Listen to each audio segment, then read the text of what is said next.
একদা এক বিশাল স্বপ্ন নিয়ে টুনি, যার নাম রাইয়া, এসেছিল টোনার এক ভাঙা ঘরে। তখন টুনির বয়সটা ছিল সবে 16। অন্তরাত্মার সবটুকু ভালোবাসা দিয়ে শুরু করে তার সংসার। নানান অভিযোগ, অভাব, প্রতিকূলতার ভিতর দিয়ে কাটতে থাকে তাদের সংসার। এক পর্যায়ে তাদের ঘর আলোকিত করে কোল জুড়ে আসে প্রাণের স্পন্দন, শিশু রায়ান। আর তাকে ঘিরেই চলতে থাকে সেই সংসার। পরিবার, সমাজ ব্যবস্থার মাঝে মাঝে ভীষণ ক্লান্ত হলেও টুনা টুনিকে ভালোবেসে বলতো, ধৈর্য ধরো, সব ঠিক হয়ে যাবে। সেও তা মনে প্রাণে বিশ্বাস করে আগলে রাখে তার জীর্ণ সংসার। চলতে চলতে আরো বড় বড় স্বপ্ন দেখা শুরু হয় তাদের। সেখানেও চলছে অবিরাম ধৈর্যের পরীক্ষা। একদিন হয়তো তা পূরণ হবে, কিন্তু কবে তা কেউ বলতে পারে না।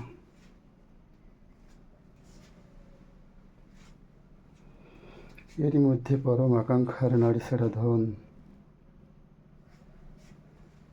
শায়নবাবু এসে রায়নবাবুর ভালোবাসায় সমানভাবে ভাগ বসায়। এখন জীর্ণ সেই কুঠির ভেঙে দিয়ে তৈরি করতে হবে একটি ভালো ঘর। এমনই আকাঙ্ক্ষা, এমনই চাহিদা সবার। এরই নিমিত্তে সে ঘর ছেড়ে যেতে হবে ভাড়া বাসায়। তাই তো টুনির চরম ইচ্ছা তিল তিল করে তার সাজানো ঘরটাকে শেষবারের মতো একটু স্মৃতি করে রাখতে। আর সেজন্যই আজকের এই আয়োজন। ভালো থাকুক দুই সোনাবাবুর জননী, ভালো থাকুক তার আপনজনেরা, তার স্বপ্নযাত্রা পূরণ হোক, তার ভালোবাসা পরিপূর্ণভাবে পরিপূর্ণতা পাক, এই বিশ্বাসে আজকের এই আয়োজন।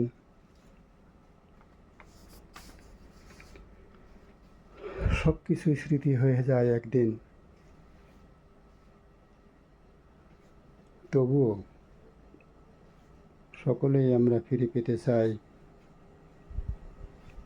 আমাদের রেখে যাওয়া, আমাদের ফেলে যাওয়া রঙিন এবং স্বর্ণ সময়ের স্মৃতিগুলো। ভালোবাসা এমন একটি জিনিস যার চলে না কোনো বিশ্লেষণ, থাকে না কোনো ব্যাখ্যা, থাকে না কোনো সংজ্ঞা। এটি শুধুই অন্তর দিয়ে উপলব্ধির বিষয়। ঠিক তেমনি করেই যার কথা বারবার উচ্চারিত হয়, আজ আসলেই বারবার তার কথা কেন জানি মনে পড়ছে।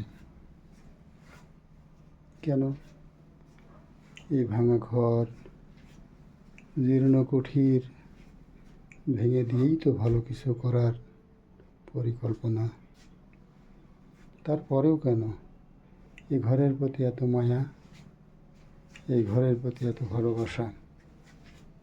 হয়তো এমনই হয়, হওয়াই উচিত। রায়নবাবু তার শেষ ইচ্ছা হয়তো পূরণ করতে পারবে না। সায়নবাবু তার মায়ের মমতা দিয়ে গড়ে তোলা ভালোবাসার ঘর, সে ঘরের স্পর্শও পাবে না। একরাশ কষ্ট, বুক ভরা দীর্ঘশ্বাস,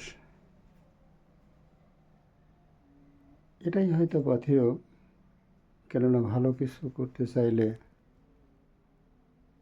অবশ্যই এতটুকুই ছাড় দিতেই হয়। আজ আর নয়, আজ এ পর্যন্তই। খোদা হাফেজ।